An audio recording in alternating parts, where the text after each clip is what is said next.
from BTN Studios, the Biblical Truth Network presents The Edge, a prison ministry podcast from Less Than the Least Ministries.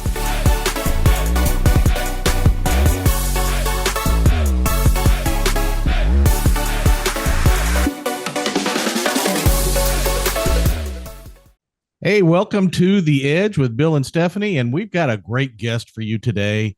He's a friend of ours from Celebrate Recovery at Tallowood. His name is Joe, and Joe has been at Celebrate Recovery. He's one of the founders there at Tallowood, and he's been there for some 11 years, and we're excited to have him on to talk about CR and what CR is all about. We know some prison units have CR, some don't, and if there is CR there and kind of wondered what it's about, he's going to let you know what it's about and why it might be good for you. And we're fairly new to it. Yes, yes, we are. And we've been leading praise and worship there for a few months now, and we have my eyes have been opened. Yeah, I had not I'd heard of CR, but had no idea really what it was about. And wow, what a difference! We want to share with you all what it's all about. That's right. So, Joe, welcome to The Edge. Thanks for joining us today. Thank you, Bill. Thanks, Stephanie. It's great to be a part of this. And Joe, why don't you give us just a little bit of background with you in CR and kind of how you got involved in it, and then we'll go from there. Sure. Well, I started 11 years ago when we introduced it at Tallowood, but like many of us, I had some major issues throughout my life, much of which stemmed from childhood. And as I was just transitioning, from, I'll call it the bad areas of my life with a new direction, I was part of a ministry at Tallowood called Men's Life. And from there, the individuals that started the program asked me to be a part of the leadership team out of the box. And so there were about 7 or 8 of us that started it from scratch. So what this ministry has done for me has just been short of incredible. It's 12 steps, 8 principles, similar to AA. The biggest differences is our higher power is Jesus Christ.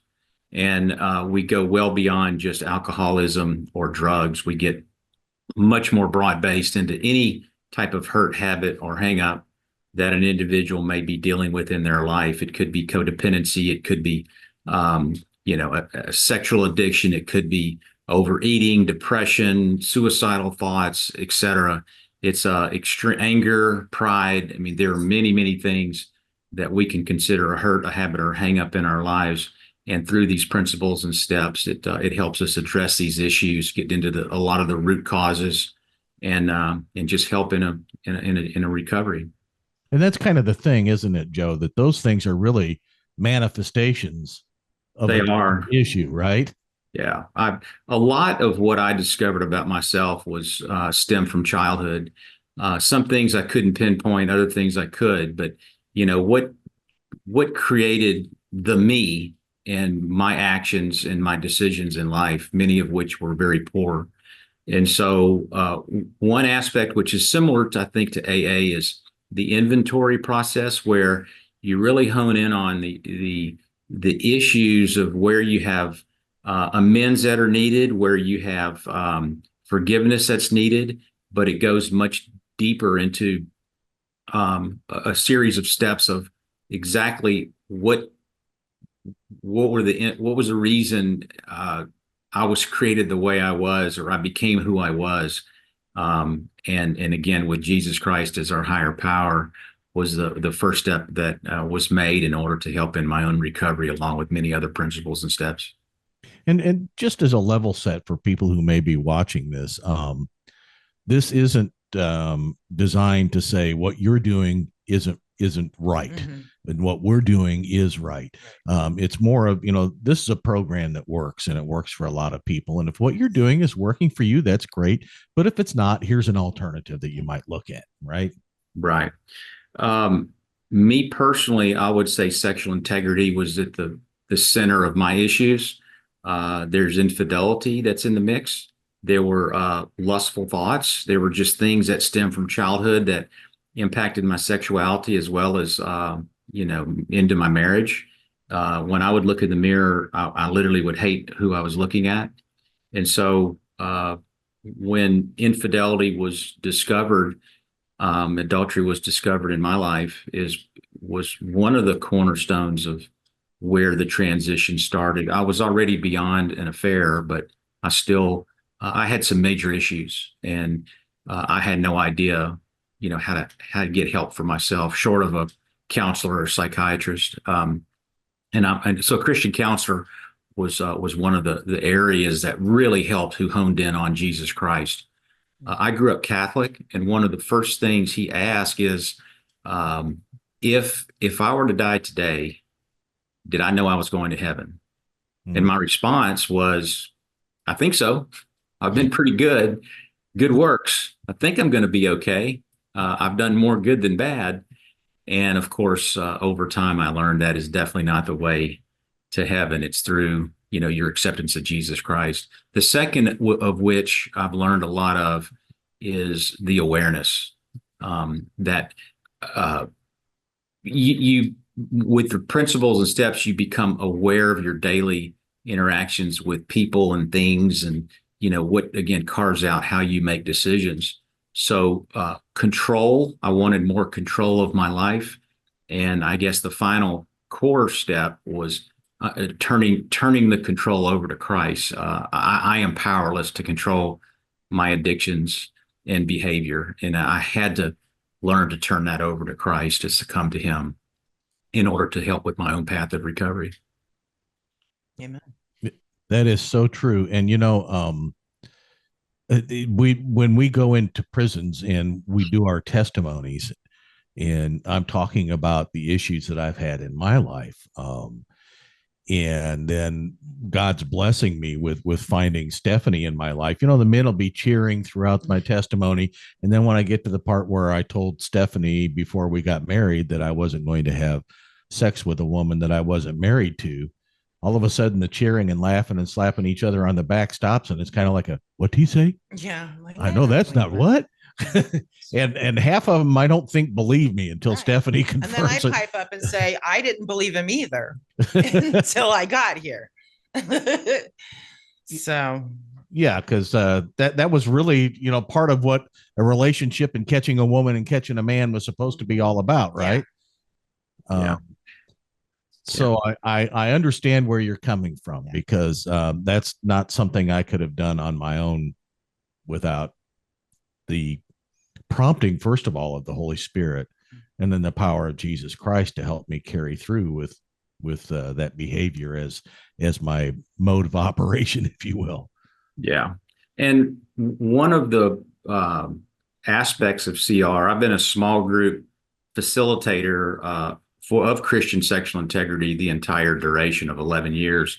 So I've seen individuals come and go, and I think the reward of seeing those people that have stayed, that have worked the steps, and that have been able to get their recovery chips similar to AA, and reach levels of sobriety, and to get beyond even the 1 year, the 2 year, and then just to hear how this ministry has truly reshaped their lives is a real blessing.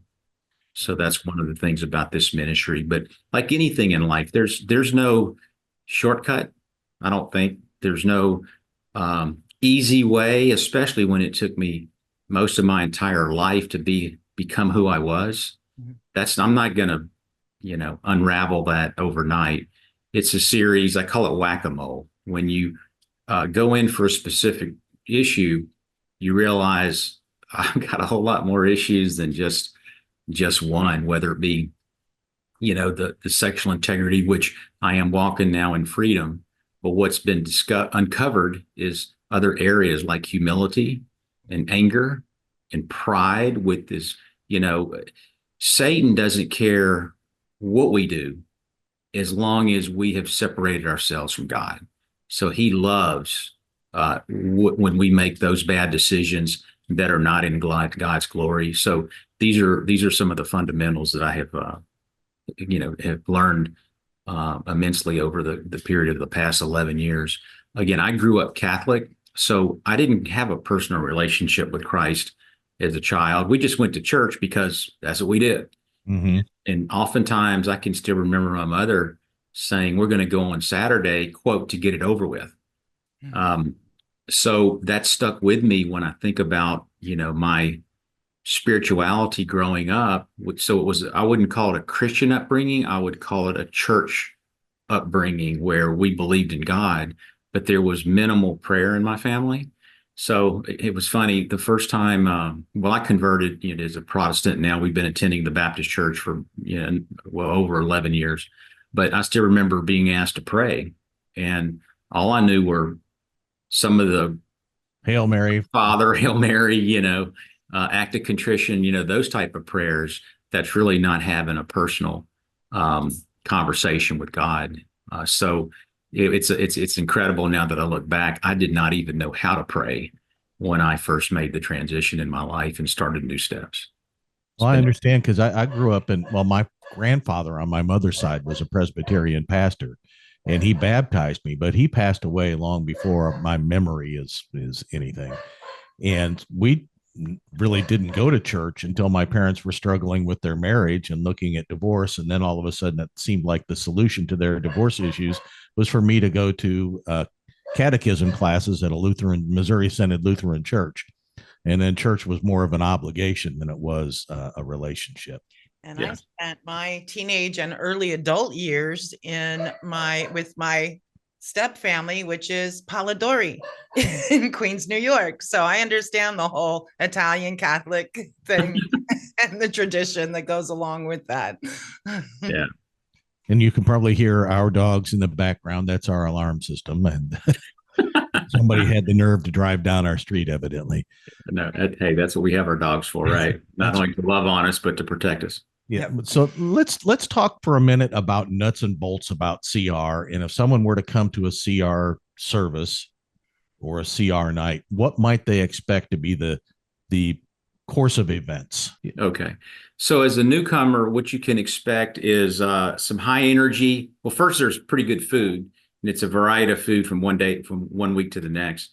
Then we start. And that's in the free world, not necessarily in a prison setting. Then we start with some very high energy music. Then we've got reading over the steps or the principles. Then each week we've got either a lesson which follows the steps sequentially, or we've got a testimony. So those individuals that are courageous enough to give their testimony to the big group, is always a delight, because an individual is taking their entire life and condensing it into a 20-minute discussion, and you truly learn where a person has come from, what happened, and then how they came out the other end as a better Christian, as a better husband, a wife, et cetera. So it's a real powerful, and then it's a real powerful process. Then after the big group, which lasts about an hour, we break up into small groups, and there are 4 women and 4 men. So it's gender specific. And depending on what your struggles are, it could be other areas, could be drugs and alcohol. There's a group for that. My group is Christian sexual integrity. We've also got other life issues, anger, depression, codependency, et cetera. So it's a variety of groups and very broad base. And so there you have open share, enabling you to kind of talk about your week, or talk about what were your takeaways from the lesson. What are your issues? Have there been a relapse? Is there a victory that we can all share with you? So there's no what we call crosstalk during the share time, but afterwards it's very common for individuals to reach out to another and says, man, I really struggle with this. Can you tell me about it? Or it's another place where you can find your accountability partners or your sponsors, which are also extremely important in your recovery. We cannot do this alone. Iron sharpens iron. And so to have other accountability partners is a tremendous value, to know that we are all struggling and fall short of the glory of God. And so to have other broken individuals that are in their own recovery is, and when let's say an individual's close to relapsing, they have a group of people that they can call and say, man, I'm really struggling. Can I reach out to you? Or can you help me, talk me off the ledge on this one? So it's a tremendous support group. And I like the also the idea that the women separate from the men. I do too. Yeah, absolutely, gender specific. The Celebrate Recovery, as mentioned earlier, started 30 years ago, and they have what's called the quote DNA, or the structure of how we conduct meetings and how we interact. So it's always gender specific for that reason. If an individual struggles with Christian sexual integrity, you don't want there to be a co-ed meeting in that example. So yes, it's men talking to men and women talking to women in the small breakout groups. Well, and and if there are domestic issues or whatever, that Exactly. facilitates that. Mhm. Now that's Celebrate Recovery CR, but my understanding is that's what you would find no matter where you went to do Celebrate Recovery, is pretty much the same agenda. That's correct. We have a little bit of flexibility to structure it according to our group, but in general, you've got some real core guidelines that are followed week in and week out. So it makes it consistent. And you can, let's say a Thursday is a better night as opposed to a Monday, then you can go to another meeting in another location in Houston and expect to experience the same set of guidelines that each recovery group will follow. That's awesome. And that's a good thing, isn't it? Well, it helps too for someone who's really struggling and really new in recovery. Say they need to go on vacation, or they need to go take care for a sick loved one for a few weeks somewhere. Yeah. They can find a local Celebrate Recovery. Someone who's incarcerated right now, when they fall out and they're back out in the free world, it'll be easy for them to find a meeting and stay consistent with their recovery and whatever they're working on. And I like that. That's really refreshing. Yeah, what's nice about the city of Houston, we're so big. There's a CR meeting somewhere, I think, every night of the week. So, of course, it's depending on the geography, but it enables one to find a location multiple times a week if they so choose, as well as in other states if they're traveling or if they relocate or doing an offsite job and just and need that ministry. Then there presumably will be one nearby that they can latch onto and experience the same guidelines as the one they've been attending. Another thing that makes that valuable is we've had family members who have some issues that they need to deal with, and we've felt comfortable recommending Celebrate Recovery for them to go to, more so than we would have for other programs, because our experiences with other programs have varied greatly depending on where you went, right? So we didn't have confidence that we could say, hey, just go find this kind of group and it can help you, because it may or may not. It's correct. Yeah. And we've seen so many people's lives change through our ministry. But like anything in life, it's how you apply yourself. So does it have the fundamentals to help you get to the next level that you seek and the recovery that you seek and desire? But do you have a repeatable process, again, week in and week out, to where you're amongst other individuals that have their own set of issues and you're all growing in Christ together? So I think the key to the Celebrate Recovery is simply Jesus Christ is your higher power. Amen. That is the cornerstone. But at the same time, we have this little saying called, it works if you work it, because you're worth it. And you've got to apply yourself. There's no shortcuts. Again, it took us probably our whole lives to become who we were. So it's going to be a process for us to unravel some of these things that, we desire to change in our lives, and to lead a better Christian related life, and to be better husbands, fathers, mothers, wives, etc. So sometimes it takes a little time, right? Because it's hard to take responsibility and really look at ourselves honestly sometimes, and take responsibility for our own, for why we're where we are. Yeah. I blamed my childhood quite a bit for the issues that I had. And that certainly the things that I went through in my childhood were contributing factors to who I am. But I still had to accept responsibility for my choices, because none of my siblings who grew up in the same household had the issues that I did. So it had a lot to do with how I processed it, how I reacted to it, and how I shaped my own character on the basis of it. And so then I need to make those character differences. Go ahead. No, I was going to just say I couldn't agree more. We even within the same family, sometimes sisters and brothers are all treated differently and have their own set of issues as a result of where they were in the lineup and being born. How did their parents interact? I don't blame as much of my childhood. I had supportive parents. I didn't have exactly a Christian upbringing, but I had a church going upbringing. But I made so many bad decisions. And again, a lot of it was geared around Christian integrity, sexual integrity. But also, I don't know where I got anger issues and pride issues and forgiveness issues. And so I had to, it was a lengthy process to slowly uncover those other whack-a-mole issues and to realize it's not maybe the sexual integrity that's my ism, Mhm. but what manifested itself to get to that point. And again, I look at pride, I look at Christ not in my life. I look at the pride, the anger, lack of humility, those type of things that I had no idea I struggled with so many things until I started this ministry. And it's been a true blessing to be able to go week in and week out, hear other people's their own journey at different levels. Some are at the very beginning, some have just come there because they have literally just had enough and they are looking for solutions and looking for a program. Others are well beyond that can say I'm now celebrating 30 years of sobriety, and to everybody in between. So that's the beauty of this ministry that we all can enjoy each week.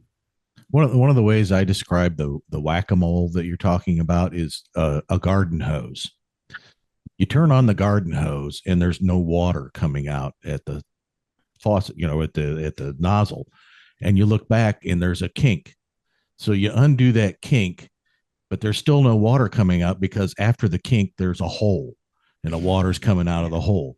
So you tape up the hole and now you notice that the nozzle isn't screwed all the way on. Then you screw on the nozzle, but the nozzle is set on the wrong setting, right? So it's just one thing after another and it doesn't pop up until you start dealing with this one. Do you notice the other ones? Yeah, and also we touched on what an individual can expect the first time they show up, but I look at the lessons every other week as the highest level of, okay, we hear a lesson, we understand this principle or this step, but then as we go a little bit deeper, there's something called Life's Healing Choices, which touches on each of these topics, and it's a 9-week study.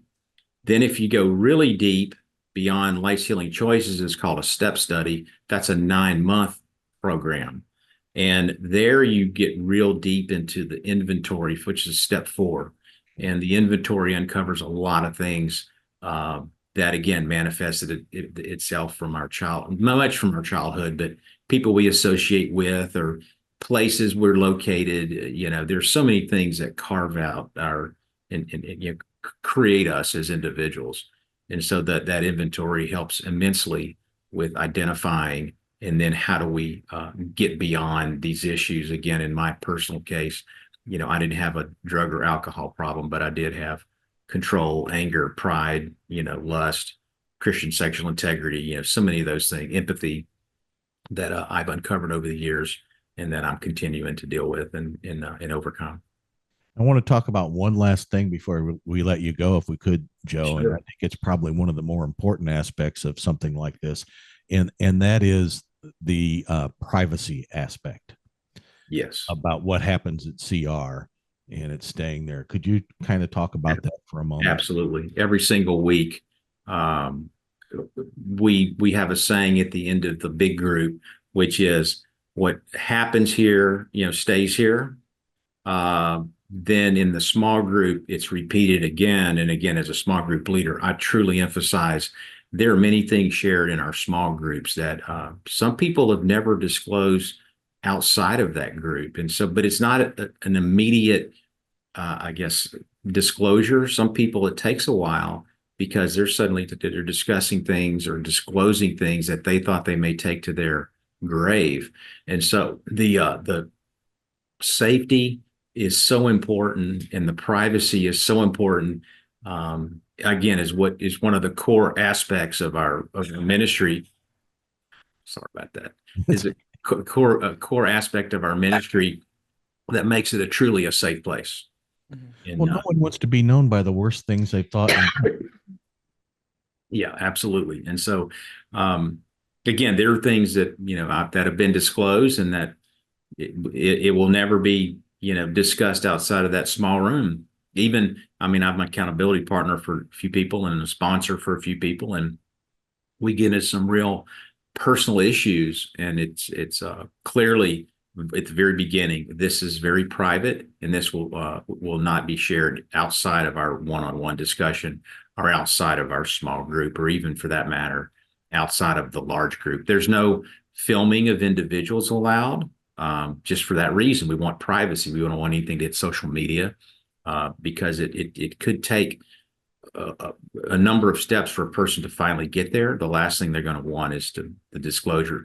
For example, at Tallowood, there are people at our church that probably need the ministry, but they're not yet comfortable within their same church because other people know them. And then the flip side, other people have recognized how safe it is, and they're okay with sharing, some of these personal issues because of the privacy aspect. Well, and honestly, I can't think of anybody who wouldn't benefit from Celebrate Recovery, Yeah. because we all have issues. We're all broken in one way or another. Probably the only person I can think of that would need this ministry is Jesus. He's himself. Yeah. Yes, yeah. Exactly. So if you don't have a hurt, a habit, or a hang up that you can, disclose, then this ministry is not for you. But if you have any of these areas, drugs, alcohol, codependency, depression, suicidal thoughts, anger, pride, control, you name it. Well, and divorce, Divorce. food disorders. I mean, the list just goes on and on, right? We didn't have enough time to list everything in there. Yeah. Well, we were going to, but I've got a procrastination problem, so we'll put that off for the next episode of The Edge. Well, Joe, thank you so much. We really appreciate your time, your expertise, your willingness to come on and be open about how CR has helped you. And we're just blessed to have you in our family of friends. Well, it's a blessing to me, because it's the give back stage, which is now principle in step 12, where we've gone through my own journey. And so now I'm at the point of, I want to spread this to other people that can truly use this ministry. And so I'm just thankful that you've asked me to speak a few words about this ministry that I'm so proud of and excited to be a part of. So I want to say thanks again. And I hope that something that was said during this, short discussion may touch another person that could truly use this ministry, and it could help them change the direction of their own personal lives. And isn't that the whole principle of discipleship anyway, is to take what we learn and to pay it forward and teach it to others. So God bless you. Yeah, it sure is. And for those of you that are catching this on YouTube, perhaps, you can certainly like, share, and subscribe. We appreciate that. If you've got comments or questions for Joe, you can put those in there, and we'll pass them along. Joe, again, we appreciate it. Thank you. God bless. And hey, we'll see you this coming Monday, huh? Yep. God bless. The pleasure's been mine, Bill and Stephanie. Thank you. I want to thank our guest, Joe D., for joining us again to talk about this important topic of Celebrate Recovery. If you'd like to find out more about Celebrate Recovery, you can just go to celebraterecovery.com, and it's all right there. And you can even look and find a group near you if you're interested in beginning the steps to recovery.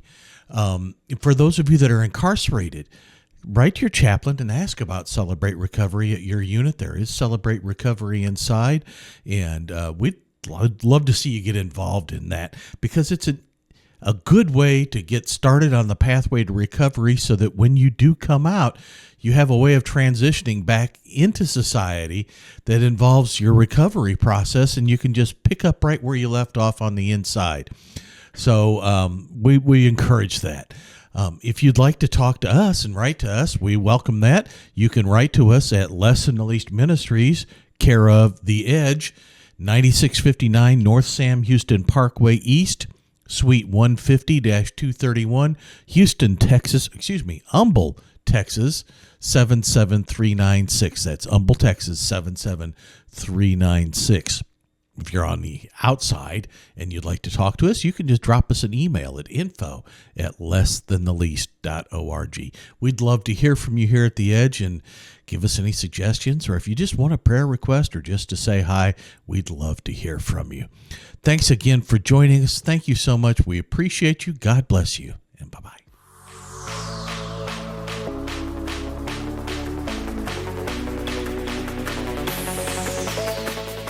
Hi, thanks for joining us today on The Edge, a Less Than the Least Ministries podcast.